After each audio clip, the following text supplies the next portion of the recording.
It all began on an ordinary bright morning, the kind of morning that looked too peaceful to change someone's life forever. As people hurried toward offices with coffee in their hands and dreams in their hearts, 36-year-old Nolan Hayes stood outside a towering glass building carrying nothing except a small lunch bag and a family photo tucked inside his wallet. By lunchtime, he would no longer have his job. By sunset, the woman responsible for firing him would unknowingly stand at the doorway of the one place where his kindness had quietly been changing another person's life for months. Neither of them could imagine that a simple knock on an old neighbor's door would uncover a truth capable of healing broken hearts, restoring lost dignity, and proving that genuine kindness never disappears, it only waits for the right moment to return. Before we continue this unforgettable story, please take a moment to like this video, leave a comment, share it with someone who believes in kindness and second chances, and subscribe to Kindness Tales Journey if you believe that even the smallest act of compassion can change someone's future forever. Your support helps more inspiring stories reach people who need hope. Nolan Hayes had never imagined raising his 7-year-old daughter alone. After losing his wife to a sudden illness years earlier, every sunrise became another promise that he would give little Ivy a happy childhood despite the pain hidden behind his smile.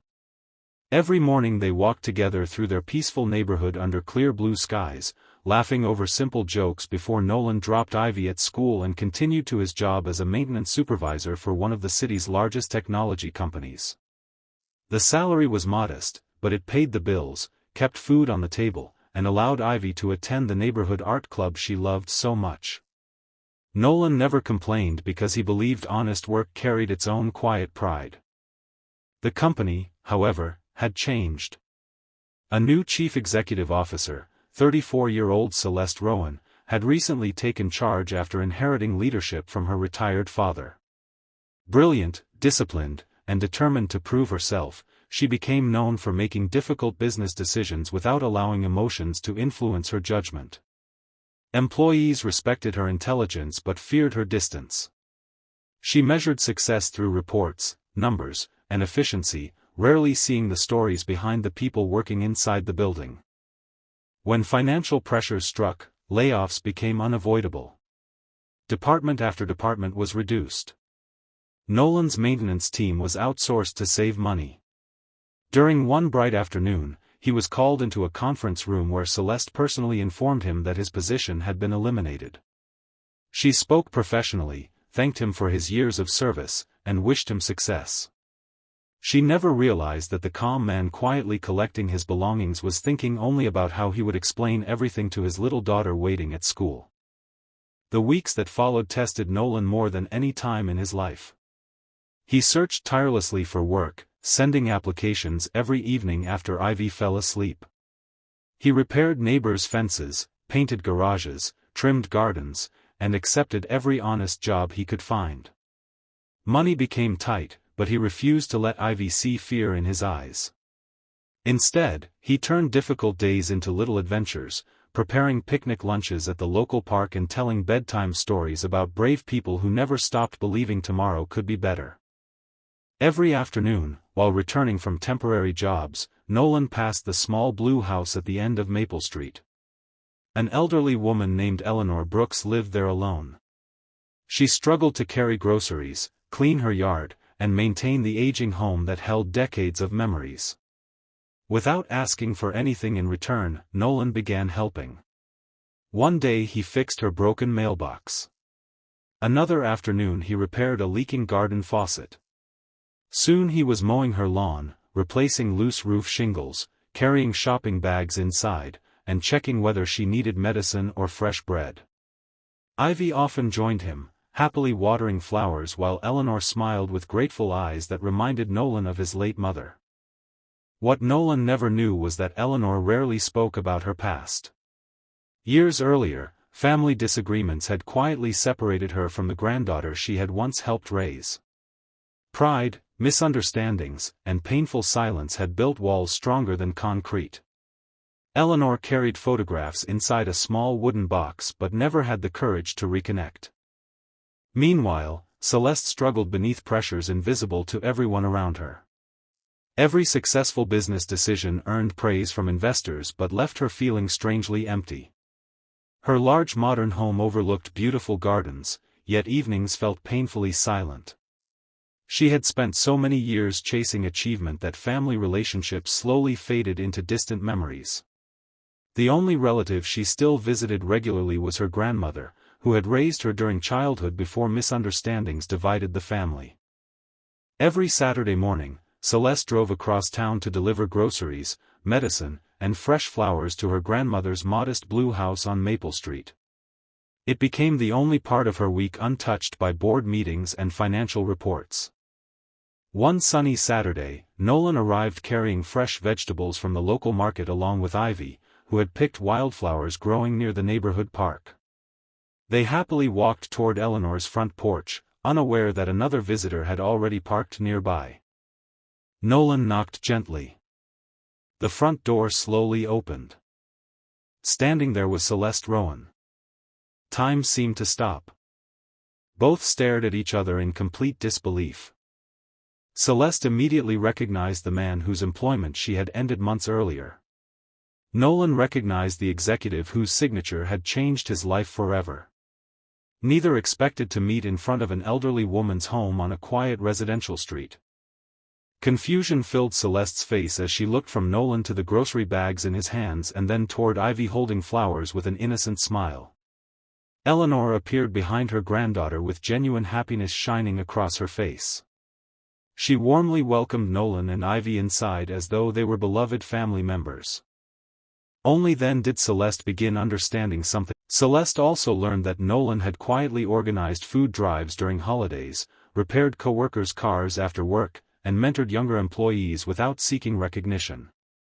None of those qualities had appeared in the spreadsheets used during restructuring. Determined to make things right, Celeste visited Nolan's modest home one bright afternoon.